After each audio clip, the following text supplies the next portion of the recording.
Now, not too long ago, I made a video for you guys showing you the order in which you should upgrade your car. So my bone stock, new to me, Civic Si that I have right here, I mentioned how I'm going to upgrade this thing and how I'm going to go through this entire build. Now, depending on what car you have, you would want to either do something earlier or later, as I mentioned in the video. When I started to revert my Accord back to stock, I removed the 6-speed Civic Si transmission from it, along with unpairing the K-tuner for my ECU. With those mods installed on my car for years, I forgot how much of a difference they really made, until I went back to stock, and my gosh did it transform the car for the worse. Out of every modification that I've installed on that car, I've got to say those two are the biggest ones that made the biggest differences. Since my Civic has the same transmission that I swapped into the Accord, the only piece of the puzzle that I'm missing is the tuning software. That leads to my first modification for this car. This Hondata FlashPro allows me to take advantage of the factory ECU in here and basically turn all the capabilities up to 11. You can live tune your engine, you can data log every parameter that your engine will see, you get to pair it with an awesome app on your phone from Hondata, and so much more. It is a seriously impressive unit. To get started with setting up your Hondata FlashPro, we need to do a couple things. So first things first, we need to grab a laptop, we need to open up this box, and we need to get everything out of here so that we can hook it all up. So inside this box here, you'll get a couple pieces of paper that will basically outline what you need to do to set this up. It'll come with 2 stickers, both obviously from Hondata. You'll get the Hondata FlashPro module here. This end will connect to your OBD2 port. And in the other end, well, it not only is wireless and Bluetooth controlled, but it also has a USB Type B connection on there. It comes with a USB Type A to B connector, and if you have a relatively new computer that uses USB-C, you'll need a dongle. Now, ensure that you guys have one that is fast enough. You can see this is USB 3.0 with a little blue connector, where this one here is not. And I had issues when I was trying to connect it using this one. So ensure that you have something that is fast and capable, because if you don't, the information from the FlashPro cannot connect to a computer that is going to be running Windows. Yes, you did hear that right. This is a Mac computer that is going to be running Windows. It doesn't matter if you have a Windows-based computer, whether it be a desktop or a laptop, you need to run some sort of Windows to get this software to work. On my laptop, that is a Mac right here. I'm using Boot Camp, and that's how I'm going to be getting this to work. If you guys have a PC, it's even easier. So before we can go ahead and actually put the tune on the car, make the extra power, get all the features from the FlashPro, and hook this up to our computer and car, we first need to download the software from the Hondata website. So on your computer, doesn't matter if it's a desktop or laptop, access the Hondata website, and under the software tab, you're going to click on that and you're going to be able to find the software that we need to download. So you can see that right now I can't download it until I click here. I'm not a robot. Click it, and then you're going to be able to download this software here. So the latest software will always be available from Hondata's website for you to download. Once you download it and install it, double click and it will open up the software. So this is what we have so far. Now, we have the drivers installed and the software for the Hondata FlashPro on the computer. If you do not have the little checkbox down here, the drivers that you will need will be found on the bottom of the page. USB device drivers, FlashPro USB. Download that, small, it'll work for your computer, and you'll get that little check mark. Now, once you open up the software, you'll then be able to hook up and connect the FlashPro up to your laptop. Now, this is not connected to the car yet, so what we're going to do is we're going to connect these 2 ends here, the one USB cable up to the FlashPro, and then the other USB cable up to your computer. Once you do that, you will have the computer beginning to initialize the FlashPro, and on the bottom left of the screen, you'll see the little check mark. Now, we do not have all of the FlashPro parameters set up yet, so once you click here on the top of the screen at FlashPro, you'll be able to see that we still have a little warning sign. We have a couple checks, which is good. So the hardware is good. The firmware, which is essentially the software on the FlashPro unit, that's up to date. The license is not updated because we haven't filled that out yet. We haven't uploaded blah blah the ECU. Okay, so because I've already tuned the car, and this is like basically I wiped it and then I'm now retuning it for you guys so you can see the whole process. I don't know if you'll have this upload and ECU section checked. However, if you go to calibrations, you'll see there's no tune on the FlashPro module. Data logging is not an issue yet because we haven't tuned it yet. Registered owner. So in here, this is where you will put all of your information. So you type in, your name, your email, confirm your email, phone number, address, and country, and then you click next.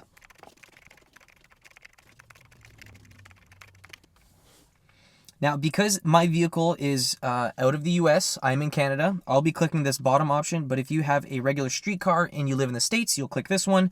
If you're competing and you have an organization and a license number, you would enter that there. But for now, outside the US is more than okay for me. An internet connection is required. Go ahead and click register. It takes 2 seconds once you have internet. Click OK. All of your information will be in here. The history, because I've already tuned that, that will be in there. Pretend it's not. There, nothing's there. And if we go back to FlashPro, you'll see that we now have all this stuff checked. So that's good. That means that we can continue with this tune. Now, once you exit out of the screen, we'll be able to put a new calibration or new tune on the car. So if you guys don't have one, you'll have to create a new one. To create a new one, click on New Calibration, and you'll basically go through this list of the 19 different preset tunes.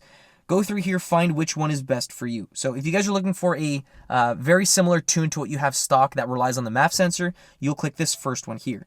If you live in, let's say, Cali and you've got, some different emissions things to abide by, you'll click on this one. If you want to switch to a speed density based map, which is more tuned towards higher RPMs racing, higher RPM engines and all that stuff, you would want this one here. So this is a speed density map, and this is what I'm going to be switching to now and also when I build my motor. So right now my red line is probably going to be about 7,500 RPMs, and it will be jumping up even more than that once I put this built cylinder head and engine in the car, but that's going to be for a later video. So in the meantime, I'll click on this here, Hondata Reflash. I will click OK, and even though it looks like nothing is going on the screen, I promise you something was loaded. Now, if you click on calibration found up here, just to the right of FlashPro, you will be able to find the parameters of the ECU that you will be able to change. So, calibration. This here is pretty much our tune. So let's say mil mast tune 1. Now, this is revision 1.01. So this is with the factory engine, factory everything. I'm not going with anything too crazy, and I'm also not going to be tuning the car to a very in-depth extent. Right now I'm showing you what you can pretty much do as a very introductory tune for the car. The parameters you can change, the extra features and everything you'll be adding. If you want a pro tune, obviously bring it to someone that knows what they're doing. Also, if they have access to a dyno, that's fantastic. If you don't have that, I would suggest not really playing around with the fueling, ignition, and VTEC and VTC actuators much. That's just my advice to you guys. So if you click here, after calibration on fuel, you'll get a bunch of different options. So first on fuel, the overall fuel trim and overrun fuel cut delay. These parts here are important if you want to change your Rev-Hang. So if your car does have a bunch of Rev-Hang stock, you'll want to change these numbers. So this tune that we have right here is already dropped down to about 20, and the factory setting is of 60 milliseconds. So every time that you exit first gear and you put the clutch in, you have 20 seconds between when the car will, keep putting fuel into the car versus when it cuts off. So when it stops, when it cuts fuel, you have 20 seconds after your first gear change. Same thing after the second gear change. So you can play around with these numbers, and if you find, let's say, if 10 milliseconds is too small, you can bump it up to 20 or 30 or 40, whatever. You can play around with it. In the meantime, 20 I find is a very good starting point. So any of this other stuff that you see here, any of these graphs, you do not want to touch. Anything like that's in like the drop down menu. Same thing for ignition. There's not really much you can change here. This is more in-depth stuff, so I would not recommend changing out any of this stuff. Now what you can change is VTEC. So when I brought my car to get dynoed at Tuning by Nick's place in Toronto, he was able to basically put this car in a dyno and find out how much power this makes. The dyno graph that this makes has a little bit of a drop around 5,000 RPMs because of VTEC, because it's harsh. The lower and upper values that you guys see right here are both 5,000. So that means that at 5,000 RPMs, the engine is requiring and demanding a lot of oil pressure and oil volume to go to the top end to engage VTEC. If you bump this up to, let's say, 5,000 lower to 5,500 upper, you'll have a gradual peak to VTEC. And you won't get that, that distinct VTEC crossover, but you will still get VTEC. You'll get better oil delivery to your cylinder head, and everything's going to be working great. So I am changing that to 5,500. Another thing for VTEC is I'm not going to be engaging VTEC until everything is warmed up. So that means that when the coolant is warm, typically the engine oil is warm. You don't want to engage VTEC on a cold engine. So I'm bumping up my minimum coolant temperature. It was 140. I might even bump it up to 165, so that it has to be 165 your coolant before VTEC will be engaged. The engagement speed, you can leave alone. Same thing with disengagement. Oil pressure switch, leave that alone. VTC, do not touch that. Cam low angle, cam high angle, don't touch that. Primary and secondary sensors. If you want to delete one or maybe remove one of the functions from them, you can just unclick one of these two. Wide open throttle, you can leave that alone. Knock control. So if you were to ever install a super lightweight flywheel that is less than 11 pounds on these K24s, you will have a misfire detection come up. So the misfire detection on the car is basically telling you, or it's thinking that the engine is misfiring. When you swap to a lightweight flywheel, because the crankshaft has 60 teeth on the tone ring, it's actually accelerating way too fast, and the engine will think that it's misfiring and knocking when it's not. So if you guys can buy a lightweight flywheel that is above that, if you guys want a link for one, I'll give you one in the description box. But the one that I have for my car is not going to be making me turn off knock control. And I want my knock sensor to tell me if something is going wrong. I think that's a very crucial engine safety related thing. I would not delete that if possible. Rev limits. So the rev limit for this thing is 7,500. The rev limit recover, so basically the reset, is 7,400. I'm going to be changing that to 7,490. So that it means that when I hit red line, I'm not going to have to wait for the red line or my engine speed to drop down a little bit before it shoots back up. So instead of having a boom, boom, boom red line, it'll be very consistent and it'll pretty much hold 7,500. Launch limiter, I'm going to be changing that and I'll be dropping that down to 3,300. I'm basing that off of the information that I had on my Accord, so it will be different for my Civic, but it is very dependent on your car's setup. So the tires that you're running, the width, the size, the model, your suspension, how new or old it is, if you have coilovers, if you have aftermarket bushings, it all makes a difference as to what number right there works best for you. Also, how warm the tires are. So if you're working on a cold day versus hot day, you want to launch it, versus tracking or whatever, you're going to change that number. And you can also change it on the steering wheel on the fly, but I'll get into that in a bit. Speed limit, speed cut, you can leave that alone. Full throttle shift. This is important if you have a turbocharged car. If you don't, I wouldn't play around with it. Same thing with anti-lag, you can leave that alone.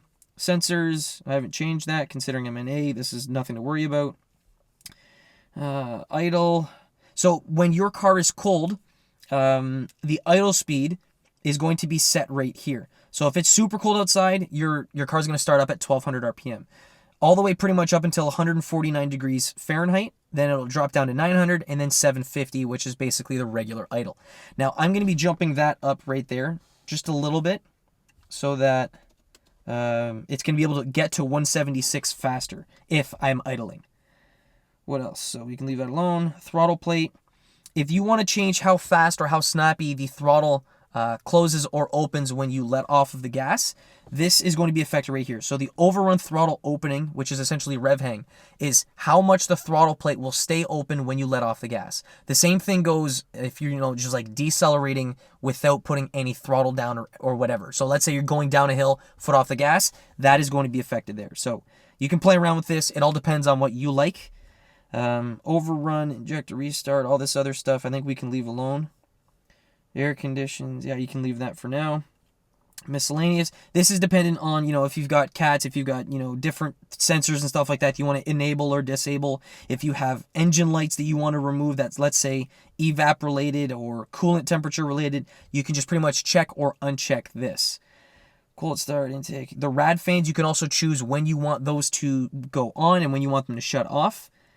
If you guys are running ethanol, you would play around with this, but I'm not running ethanol in my car. I'm just going to be using regular pump gas, regular 94, and traction control. If you guys have the Hondata traction control, which is an extra $600 option, you'd be able to play around with these settings and the settings that are found up here. But as it stands, that is pretty much it for now. Now, I can lock this if I want from the calibration window, but I'm the only one that's going to be using this tune. So I will exit this screen. You don't need to save anything at this point. You can, if you like, save as.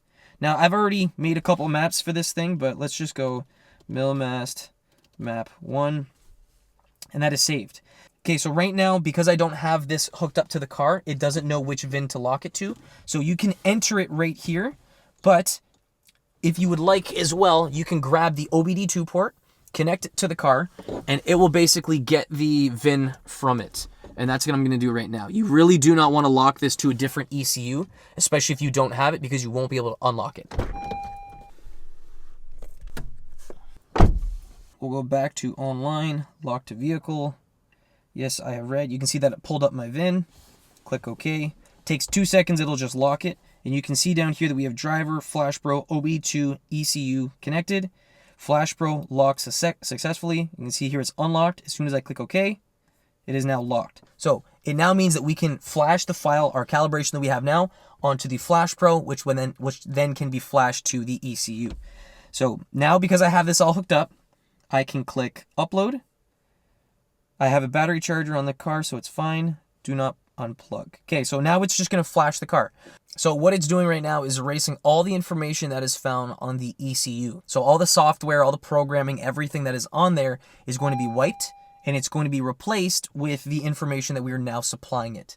So because the values that we have, or that we changed right here, are different from what is on the car, we'll be able to make a little bit more power. We'll be able to activate launch control. We'll be able to change, the cold start behavior of the car and everything. Now, if you guys want to get a professional ECU tune, you can do that, but I would recommend doing this first, getting this first, making sure all this works. And then once you have your FlashPro, that is when you can go ahead and bring your car to, let's say, Tuning by Nick, and he'll tune your car professionally. Now, right now, my car's bone stock, so I don't really think it makes sense for me to spend money on a professional tune at this point. But as soon as I go full bolt-on, and especially after I swap my engine build into here, I will definitely need a professional tune on here.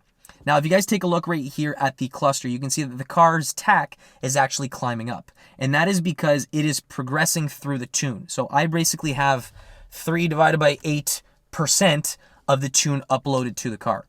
So as soon as it goes down all the way to the 8, that'll pretty much tell me that the factory tune is off, the new tune is on, and it's ready to go.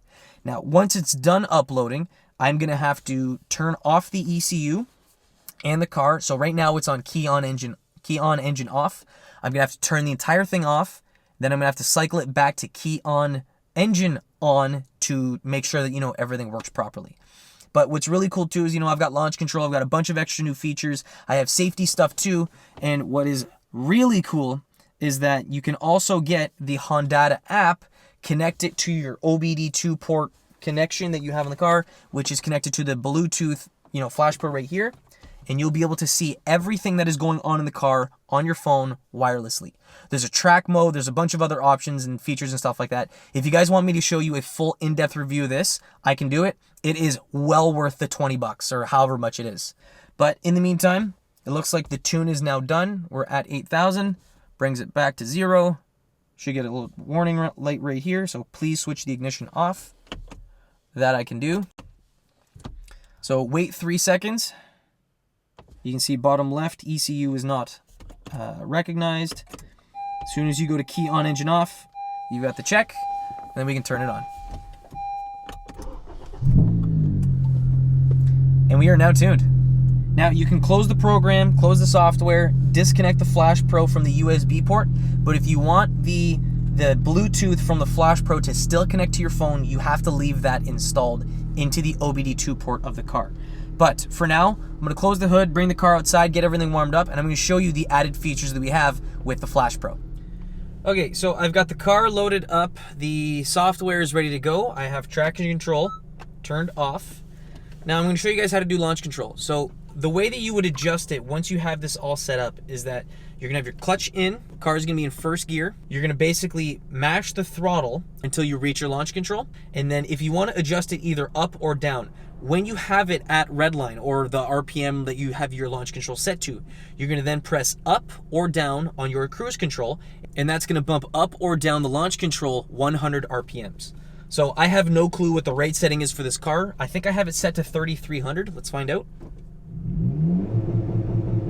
Yeah, it's about 3,300. So I don't know if that's right or not, but we're going to give this a shot. So clutch in, ready to go. You're going to mash the throttle, and then whenever you're ready to launch, after a minivan overtakes you, you're just going to basically let off the clutch whenever you're ready. So let's give this a shot.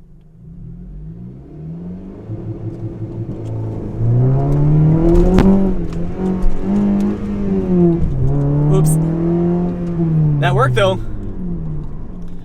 Okay, let's try this again. So it did work. It launched pretty well. So what we're pretty much aiming to do now is the same thing. But you're aiming for a little bit of slip when you have the car set up with launch control. So you don't want it to bog down, but you don't want to overshoot it too much. So let's try that again.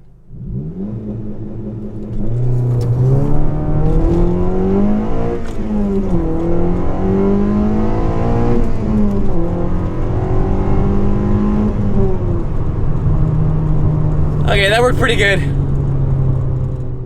Guys, I think that's going to be a pretty good baseline for now. The Hondata is good. I mean, I'm probably going to change a couple things along the way, but if you guys are interested in getting the tune that I have now on my car, if you guys have a full bolt-on 9th gen Civic, this will be a good starting point for you guys. I'm probably going to come out with a video later for you regarding the app if you guys are interested, and also more in-depth tuning stuff. I don't know how in-depth I'm going to get, at least in this video, but I think this is, I think this is a good, ending point for now. The next mods that I'm going to be putting on the car are going to be hardware upgrades. And let's say if I install an intake or a downpipe or a full exhaust system on the car, ideally you should get a tune with that. Now, the way that you would get a tune, or the way that you would put a tune on your car, is with a Hondata FlashPro, or K-Tuner for that matter. But what I'm saying to you guys is that this here is the supporting mod for those other parts. So now that I have this, there's nothing stopping me from going full bolt-on. The main difference, I think, between the K-Tuner and then the Hondata is the screen, and the fact that with a K-Tuner you can use it for other cars. So let's say I had it on my 8th gen Accord, I could now transfer that to my 9th gen Civic and it would work perfectly fine. The thing with the Hondata stuff is that A, I couldn't get it for my Accord, but B, whatever the product is that you buy, so let's say I'm buying the Hondata for my 9th gen, it will only work for a 9th gen Civic, for instance. So it's not compatible in that regard. However, I think it's a better product. If you guys are planning on keeping your car for a while, I think this is definitely the way to go. Anyways, guys, thank you so much for watching. If you guys are curious about finding any purchase links or whatever, it's all down in the description box. I'll see you in the next video. Peace.